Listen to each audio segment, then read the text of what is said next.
आप सभी को राधे राधे, जय श्री कृष्ण। मैं सूर्यकांत द्विवेदी कैवल्य तंत्र वर्ल्ड में आप सभी लोगों का एक बार पुनः से हार्दिक स्वागत करता हूं।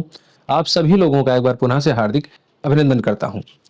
आज जो मैं परम गुप्ताति गुप्त जानकारी बंगाल मयों की ये जो प्राचीनतम और बहुत ही अनिवार्य विद्या मैं आज आप लोगों को सिखाने जा रहा हूं।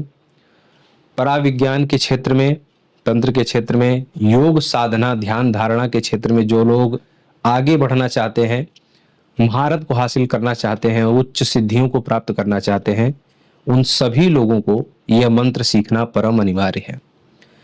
जब भी साधक साधना करता है तो उसके साधना में अनेक प्रकार की जो है बाधाएं आती हैं और वो बाधाएं संबंधित सिद्धि भी देती है और संबंधित सिद्धि से द्रोह करने वाले जो अन्य सिद्धियां हैं या अन्य गण हैं, गणिकाएं हैं, वो भी साधना में बाधा डालती हैं। और काम क्रोध लोभ मोह जो ये सामान्य जो बाधक हैं साधना सिद्धि प्राप्त करने में या ध्यान की उच्च श्रृंखला को प्राप्त करने में, ये जो काम क्रोध लोभ मोह मद मत्सर ये सब हैं, ये सब बाधा करते हैं। ये तो आप लोग जानते ही हैं, सभी लोग कमेंट करते हैं, ये सब आप लोगों को पता है, बताने की आवश्यकता नहीं है। लेकिन उन सभी जो है साधना के दुश्मनों को, साधना के शत्रुओं को कैसे धीमे धीमे विनष्ट किया जाता है, ये गुरु शिष्य परंपरा के माध्यम से गुरु की आज्ञा, गुरु की बातें, गुरु के कार्य प्रणाली आचरण को देखते देखते साधक धीमे धीमे समझ जाता है, परिपक्व हो जाता है। लेकिन चूंकि चैनल के माध्यम से आप लोगों को सिखाना है, तो उन सभी साधना के बाधकों को कैसे कैसे दूर किया जाता है धीमे धीमे मैं आप लोगों को क्रमशः सिखाऊंगा। आज जो जानकारी मैं देने जा रहा हूं, साधना में ये भी एक बहुत बड़ा बाधक है। बहुत से बाधक जो मैंने आप लोगों को बताए वो भी बाधक हैं, कैसे कैसे उनको दूर किया जाएगा आगे सिखाता जाऊंगा मैं। लेकिन ये भी बहुत बड़ा बाधक है, भूख प्यास निद्रा आलस्य तंद्रा, ये सब भी इन सब में बड़े बड़े बाधक है। तो कैसे कैसे एक एक करके इन दुश्मनों को, साधना सिद्धि के बाधकों को कैसे दूर करना है, उनमें से आज एक पहला श्रृंखला मैं आज आप लोगों को चला रहा हूं, सिखा रहा हूं। क्या है, भूख कैसे दूर की जाए। मतलब साधना करते समय शरीर दर्द करे, यहां पर आंखों में दर्द होता है, सर दर्द होता है, कमर भी दर्द करती है, तो ये सब दूर करने के लिए, शरीर दर्द वगैरह दूर ना करे इसके लिए मैंने अन्य मंत्र भी सिखा रखे हैं। और साधना में विशेष करके शरीर दर्द ना करे या परेशान ना हो, पीड़ा ना करे कोई भी अंग, उसके लिए एक अलग से मंत्र है, वो भी मैं आप लोगों को सिखा दूंगा। लेकिन भूख ये बहुत बड़ा दुश्मन है साधना का। भूख जब लग जाती है तो न तो मंत्र का जाप हो पाता है, न तो संबंधित सिद्धि पर जो है ध्यान केंद्रित हो पाता है। ये बहुत बड़ा भटकाव का एक कारण हो जाता है, जिसके कारण साधक भटक जाता है। तो योगी जन योग के माध्यम से अपने भूख को इतना जो है अभ्यास करते करते भूख को बांध लेते हैं कि उनको, योगियों को भूख नहीं लगता। वो योग के माध्यम से, मंत्र की आवश्यकता नहीं है। लेकिन योगी जन जो नए योगी हैं, जो भूख का बंधन अभी नहीं कर पाए हैं और जो तंत्र क्षेत्र में हैं, जो योग के अभ्यास के माध्यम से न बांध करके मंत्र के अभ्यास के माध्यम से जो भूख का बंधन करना चाहते हैं, उनको एक मंत्र की आवश्यकता होती है, बड़े ही गुप्त मंत्र की। और ये मंत्र कोई सिखाता नहीं है, कोई बताता नहीं है। जब गुरु शिष्य परंपरा से जुड़ करके साधक सीखता है तो गुरु की बातें, गुरु के कर्मों को, गुरु के आचरण को देखते देखते साधक खुद ब खुद सीख जाता है। लेकिन चैनल के माध्यम से आप लोगों को सिखाना है तो क्रमशः मैं सिखा दे रहा हूं, ताकि कहीं आप लोगों को भटकना ना पड़े और साधना के जितने भी बाधक हैं उनसे बचते हुए आप हर प्रकार के साधना में सफलता सिद्धि प्राप्त कर सकें। मंत्र क्या है वो ये आपके सामने छोटा सा मंत्र है। यही मंत्र है जिससे भूख की निवृत्ति हो जाएगी, भूख का बंधन हो जाएगा और साधना करते समय कैसा भी आपको भूख की अनुभूति नहीं होने देगा। लेकिन ये बंगाली गुरु जी से सीखा हुआ है, इसको आपको जो है साधना करनी पड़ेगी। साधना कैसे करना है कि किसी भी शिवालय, शिवालय हो या फिर आपके घर में शिवलिंग हो, दोनों चलेगा। घर में शंकर जी के फोटो की बात नहीं कर रहा हूं, शिवलिंग होना चाहिए। शिवलिंग की जहां पर आराधना होती है, चाहे वो मंदिर हो चाहे आपका घर हो, वहां पर आपको बैठ करके ये साधना करनी है। एक बात ध्यान दीजिए, सभी लोग बार बार ये प्रश्न करते हैं साधना कैसे कमरे में किया जाता है। मैं कई वीडियो में बोल चुका हूं लेकिन फिर स्पष्ट कर दे रहा हूं कि साधना का जो कमरा होता है वो मंदिर घर नहीं होना चाहिए। मतलब जो आप लोगों को लगता है कि जहां पर मंदिर है पूजा पाठ वहां होता ही रहता है, वहीं पर साधना कर लें, ऐसे जगह पर कभी भी साधना नहीं करनी चाहिए, क्योंकि वह मंदिर जहाँ होता है वहां पर अनेक प्रकार की एनर्जी एक्टिव रहती है।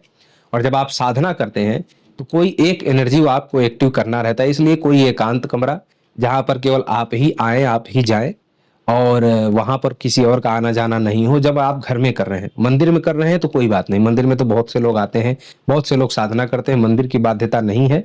लेकिन जब आप घर में कर रहे हैं तो मंदिर में साधना कभी भी नहीं होती है। हर साधना के लिए आप लोग ध्यान रखिए, साधना के लिए एक स्पेशल छोटा सा कमरा बना करके रखिए।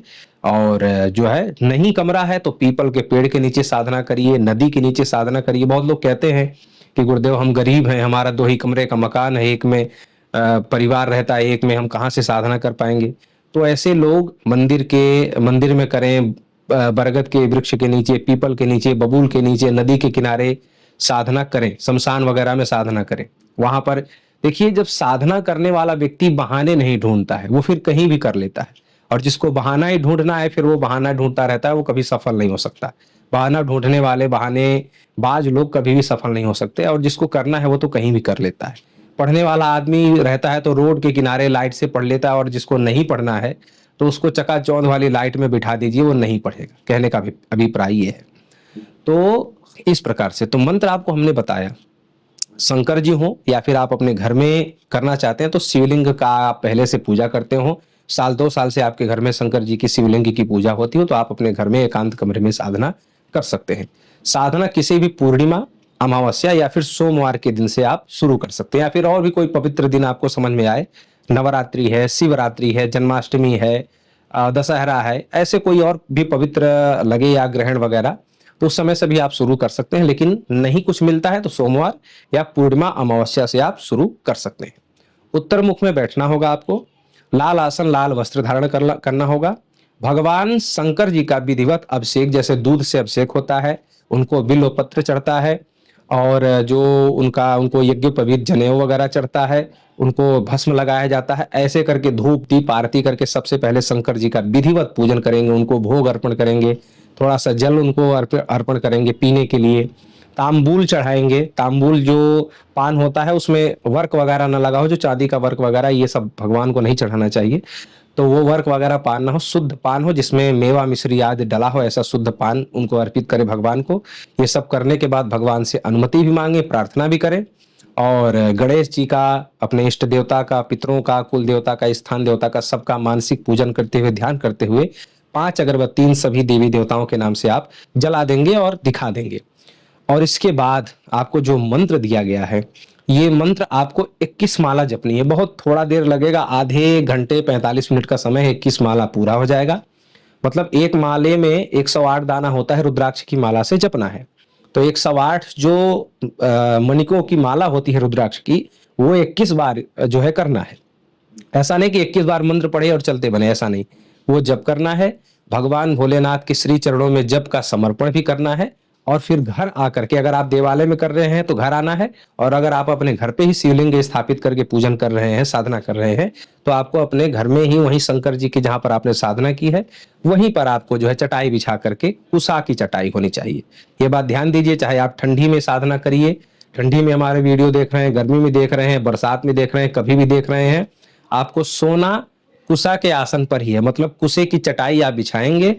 ठंडी है तो ओढ़ने के लिए कंबल ओढ़ सकते हैं, लेकिन जो है बिछाने का वही कुशा ही रहेगा। कुशे, आप सोचिए, कुशे के नीचे कंबल बिछा देंगे, कुशे के नीचे गद्दा बिछा देंगे, वो सब नहीं चलेगा। केवल जमीन पर केवल कुशा ही बिछाना है, कुशे की चटाई बिछा लीजिए, और उसके बाद जो है ओढ़ने के लिए ओढ़ सकते हैं। ओढ़ने के लिए दिक्कत नहीं, लेकिन बिछाने में वही रहेगा। तो ये आप क्रिया कर लेंगे। अब ये जो 21 दिन की आपकी निर्विघ्न साधना होगी, साधना में किसी भी प्रकार का मांस मछली का भोग नहीं करना है, सेवन नहीं करना है। और अगर विवाहित हैं तो आपको पति पत्नी का संबंध भी स्थापित नहीं करना। ये सारी बातें हर साधना में लागू होती हैं। आप लोग बार बार जो पूछते हैं तो मैं शंका का जो है समाधान भी करता चल रहा हूँ। तो ये सारे नियमों का पालन करना रहेगा। एक टाइम भोजन करना रहेगा, सुबह भोजन करिए, और शाम को अगर आपको मन करता है तो जो है कुछ ऐसा खाइए जो फलहार की श्रेणी में आ जाए। जैसे कुछ लोग आलू उबाल के, मतलब साधना तो रात को 9 बजे या 9:30 बजे या 10 बजे आरंभ होगी रात को, लेकिन अगर आपको रात में तो खाना नहीं है, शाम को अगर खाना है तो कुछ उबला हुआ जैसे आलू वगैरह कुछ लोग व्रत में खा लेते हैं, ऐसी चीज़ खाइए। और दिन में आप जो है दिन में फलाहारी करना, मतलब 21 दिन आपको ये समझ लीजिए कि 21 दिन फल पर ही रहना है या फलाहार जैसी वस्तुओं पर आपको रहना है। ये साधना जब आप कर लेंगे, उसके बाद जब भी आप चाहते हैं कि आपको साधना में भूख ना लगे, किसी अन्य साधना में, मान लीजिए दुर्गा जी की साधना, काली जी की साधना या और बहुत सी साधना है, आपको लगता है या यात्रा वगैरह में जाना है, कुछ भी ऐसा मतलब ध्यान लगा रहे हैं, उसमें भूख बाधा न डाले। और क्योंकि खाना खा कर के भी साधना नहीं कर सकते, खाना खा कर के साधना करेंगे तो निद्रा आएगी, आलस्य आएगा। और बिना खाए भूख ना लगे, और भूख मतलब जो खाना ना खाने से जो कमजोरी भी ना आए, तो उसके लिए जो मंत्र आपको दिया गया है, जब आप 21 दिन साधना कर लेंगे तो उससे पहले जब आप दूसरी कोई साधना करने जाएंगे और आप चाहते हैं कि आपके ध्यान में, आपके साधना में, आपके सिद्धि में भूख जैसा जो एक दुश्मन है वो बाधा ना डाले, तो आपको 108 बार उस साधना से पहले इस मंत्र को जप लेना है। या कहीं तीर्थ यात्रा पर जा रहे हैं या कहीं कुछ भी कर रहे हैं, कहीं किसी भी यात्रा पर जा रहे हैं और आपको लगता है कि यात्रा पर जाते समय खा के ना जाना पड़े और भूख भी ना लगे, तो आप ये जब मंत्र जप लेंगे तो 12 घंटे के समय तक, 12 घंटे के अंतराल तक आपको भूख नहीं लगेगा। ये इस मंत्र का चमत्कार है। और एक बात और बोलूं कि जब 1 वर्ष तक इस मंत्र का प्रभाव रहता है, 1 वर्ष बाद फिर आपको 21 दिन तक साधना आपको करनी पड़ेगी। तो जब आप साधना कर लेंगे तो उसके 1 वर्ष तक आप तारीख लिख लीजिएगा कि 1 वर्ष बाद फिर हमें ये साधना 21 दिन तक ऐसे ही करनी है जैसे मैंने आपको बताया है। तो ये जानकारी कैसी लगी, और ऐसी गुप्त जानकारी और भी आप लोग सीखना चाहते हैं, अभी बहुत से साधना के बाधकों की वीडियो और आप लोगों को सीखनी है, जाननी है, ऐसी गुप्ततम और विलुप्ततम विद्या अगर आप लोगों को जानना है तो कैवल्य ग्रुप को सब्सक्राइब करिए। कैवल्य ग्रुप के जितने भी वीडियो हैं जन कल्याण संबंधित होते हैं, उसको ज्यादा से ज्यादा लोगों तक पहुंचाइए। फिर मिलता हूं ऐसी किसी ज्ञानात्मक चर्चा के साथ। राधे राधे।